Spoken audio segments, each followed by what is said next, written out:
Oh, exactly. I'm the eldest son. It's only right that I take over Dad's company.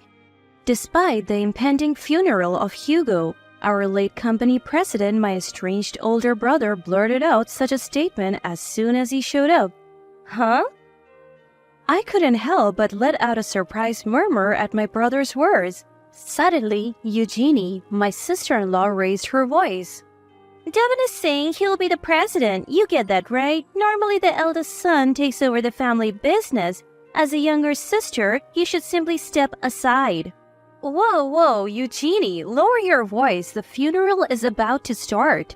Well then, admit it already that you're giving the company to me, or else we'll create a chaos at this funeral. With smirks on their faces, they both stared at me.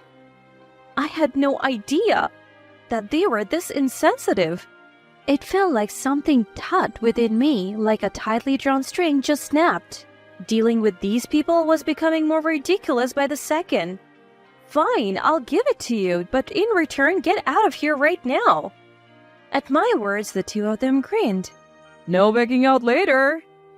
We are relieved you agreed so quickly, just like father-in-law. You're such an accommodating sister-in-law.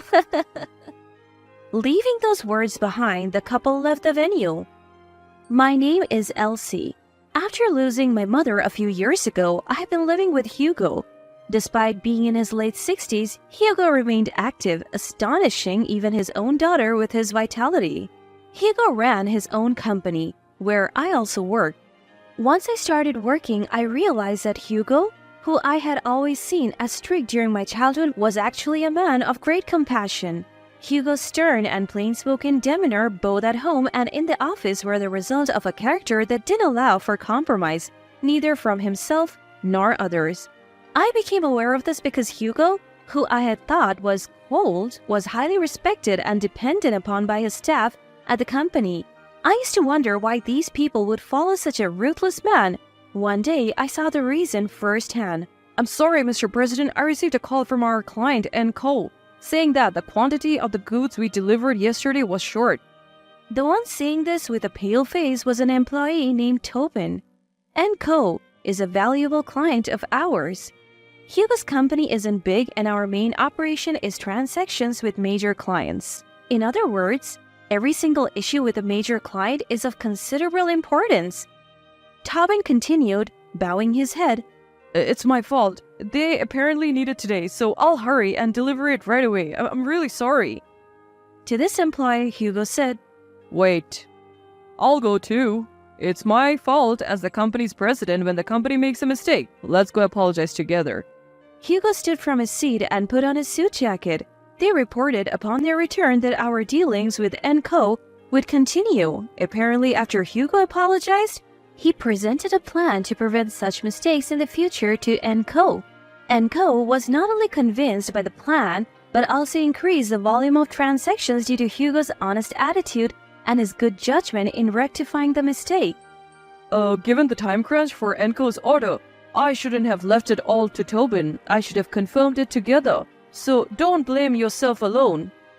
Tobin shared that Hugo had said these words to him on their way to the client. Tobin proudly spoke of Hugo, who had responsibility and also supported him.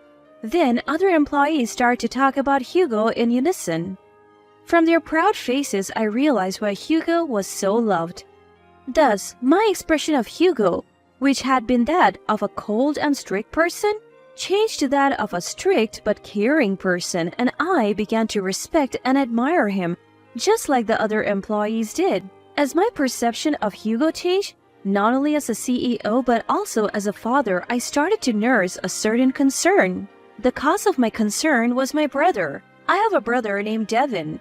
My brother, rebelling against the strict Hugo, had left home as soon as he graduated from college and had never returned, not even when our mother passed away, a self-centered brother who didn't attend even our mother's funeral. But perhaps influenced by the loss of our mother, I started to reconsider the importance of family and wondered if I could somehow mend the relationship between Hugo and my brother. If he could know our father not only as a stern man, but also a caring one, their bad relationship might be resolved. The more I knew about Hugo's kindness, the stronger this thought became. Then one day, my brother came back with a woman. I was surprised by the sudden visit, but Hugo, though keeping his calm, seemed somewhat pleased. However, despite their reunion after several years, my brother started the conversation without showing any concern for Hugo or searching for our deceased mother. Because of the debts, I can't live a proper life. Dad, please. Please take over my debts. From me as well, please. The woman crying next to my brother who just said this was Eugenie, who he said was his wife. Without reporting to any of our family, my brother had married. He had married Eugenie, but due to the debts from his gambling, their married life wasn't going well. So he came back to ask Hugo for help. It's too much to ask. That's what I thought, but Hugo said, Understood. and that was it. When I looked at Hugo in surprise, he was staring at my brother and his wife with a serious look. These are the conditions. Never gamble again to bear debts. Work hard for your family. Show up a few times a year. If you can keep these, I will pay your debts. Even the strict Hugo must have been pleased with the reunion with his long-lost son. The amount of debt my brother was carrying wasn't something you would take over with these conditions. However, if this could improve the relationship between Hugo and my brother little by little, that might be enough. After all, Hugo accepted it under these conditions, so it's not my place to comment. I convinced myself of that. Oh, thanks, Dad. You saved me. As soon as Hugo agreed to take over the debt, my brother quickly explained the transfer destination for the money and left our house. I wasn't without concern about my brother's attitude, but above all, I was genuinely happy that Hugo and my brother had a reunion after a long time. The usually quiet Hugo mentioned my brother's name several times that day. He must have been very pleased. But people don't change so easily. Nearly 2 years have passed since my brother visited Hugo, but my brother hasn't shown up since then. Moreover, the debt kept increasing every month, and even though it was being paid back, bills kept coming to Hugo. During that time, I contacted my brother many times. Even though I blamed him for not meeting the conditions given by Hugo, my brother wouldn't listen. It's between Dad and me, so don't interfere. And he would hang up the phone every time. Then one day, Hugo told me something. It seems I have pancreatic cancer. They say I have about a year to live. What? Because it was so sudden, I was at a loss for words. After all, Hugo was so energetic that even I and the other employees acknowledged it. Hugo having cancer and only a year left to live? But Hugo is not a man who jokes. Both the cancer and the prognosis must be true. It's futile to be flustered here. What I have to do now is to support Hugo. From then on, I started learning the work that Hugo had been doing and studying management myself. Hugo was also proactive in mentoring me. Perhaps he was ensuring that things would be alright regardless of what happened to him. The thought made me feel complicated, but when I thought about the company that Hugo had always protected and the employees with whom he had worked, there was no room for complaints. Then, several months later, Hugo was admitted to the hospital. Even during his hospitalization, it seemed that my brother had been contacted to make debt payments. Sorry, but could you make the payment on my behalf? When Hugo said that to me, I was so outraged that I called my brother as soon as I left the hospital and raised my voice. Didn't I tell you before Dad has cancer? He's in the hospital right now, and yet you're asking for money? What are you thinking? Why didn't you visit him once before you say such things? But my brother's attitude only got worse. He responded in an irritated voice as if saying it was a bother. So what? Whether it's cancer or anything else, Dad shouldered it, so it's natural to pay. Brother, aren't you breaking Dad's conditions? You never show up, and you're increasing the debt every month. Plus, I heard you're going to the casino every day with Eugenie. Shut up, both Eugenie and I are gambling to increase our money. Unable to accept his excuse, I exclaimed, "What?" And I could hear a woman's voice from the back of the phone. "Tell him we're happy, because our father-in-law is paying the debt and we can enjoy ourselves without worrying." Probably my sister-in-law. I could also hear their laughter as if making fun of us. Hey, if you say things like that and we can't get the debt paid, what will you do? But he's not going to survive, right? We thought we should express our gratitude while we can. Plus, wasn't it Devin who said, such a father, he's just here for the money? Hearing their conversation, I impulsively hung up the phone. Unknowingly, my clenched fist was shaking. Without making the payment Hugo asked for, I returned to Hugo's hospital room and told him about the phone conversation. I knew it might shock him, but I just couldn't stand it.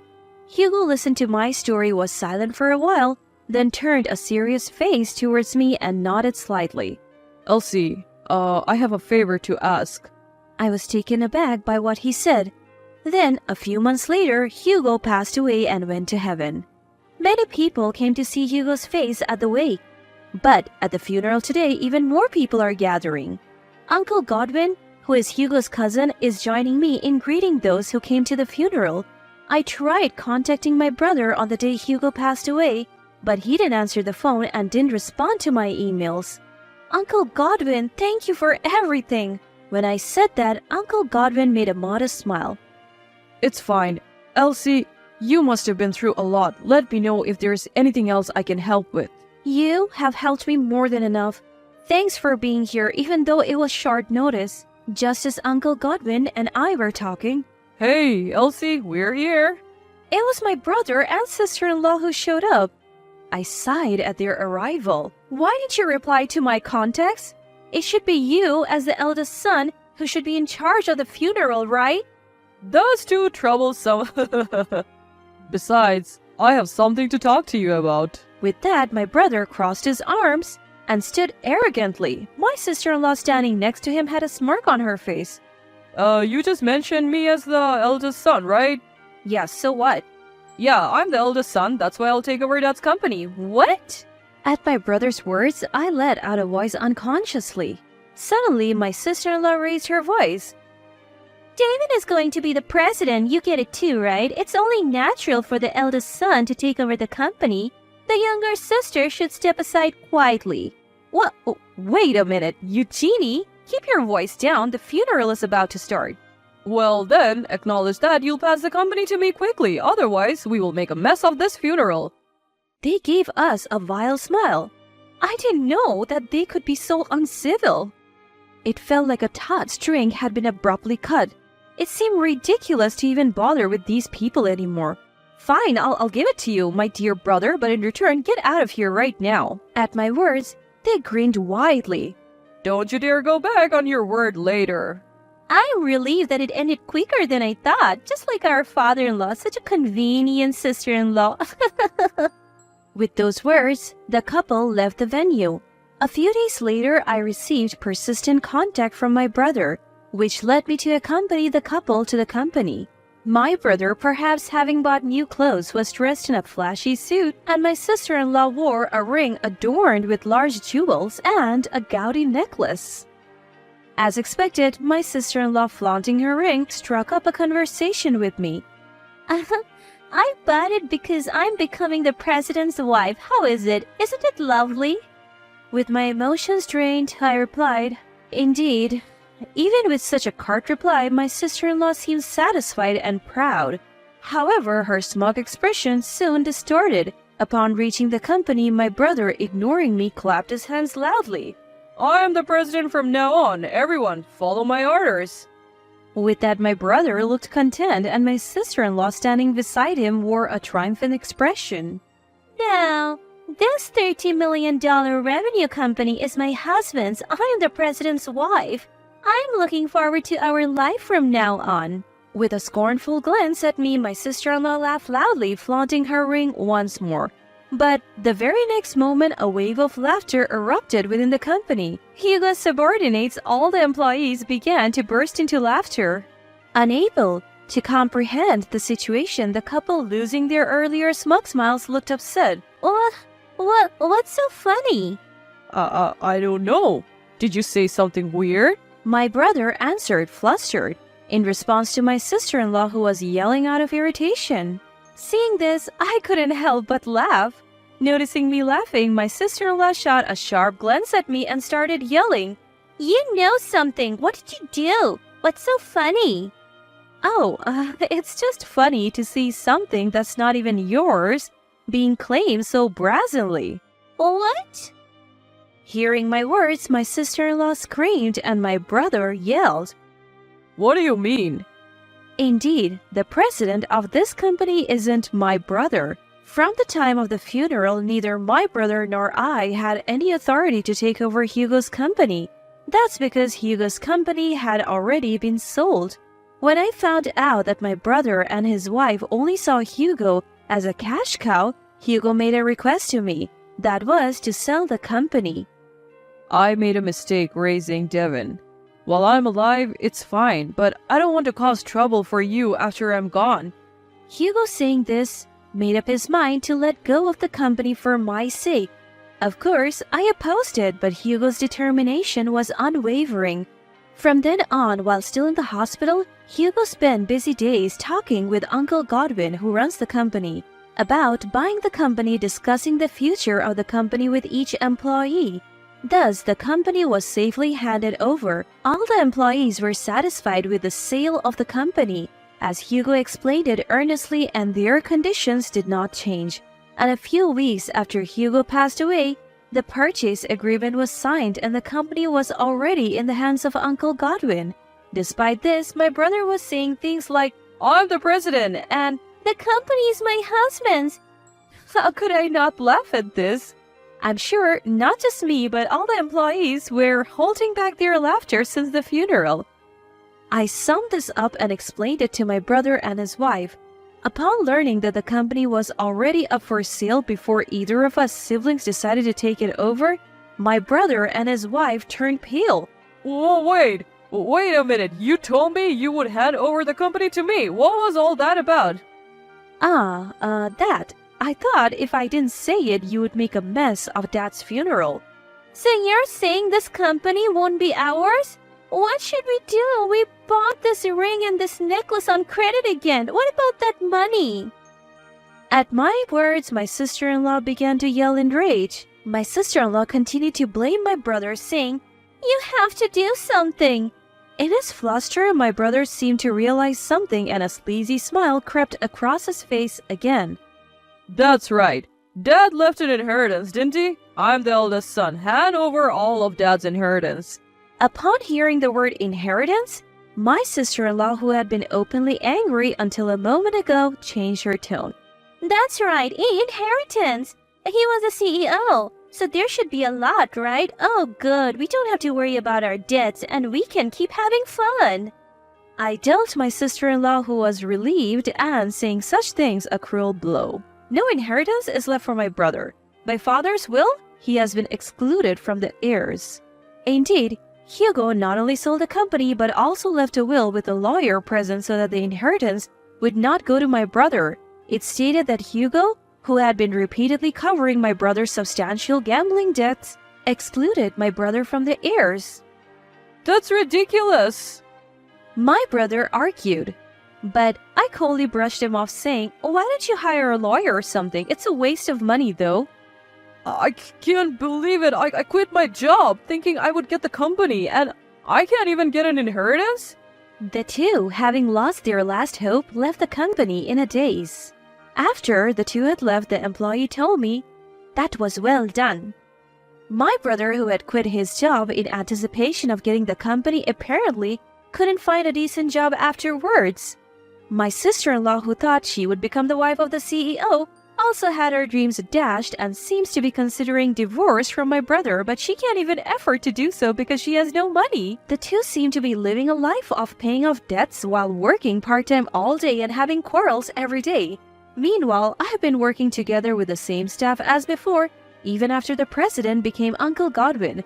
Thanks to Hugo's efforts during his lifetime, not only have we been able to continue our relationships with our clients as before after the acquisition, but also thanks to Uncle Godwin, we have more clients and our annual sales are on the rise. This company will surely continue to undergo various changes, but I think it's my role to keep protecting this company, respecting and embodying Hugo's ideas.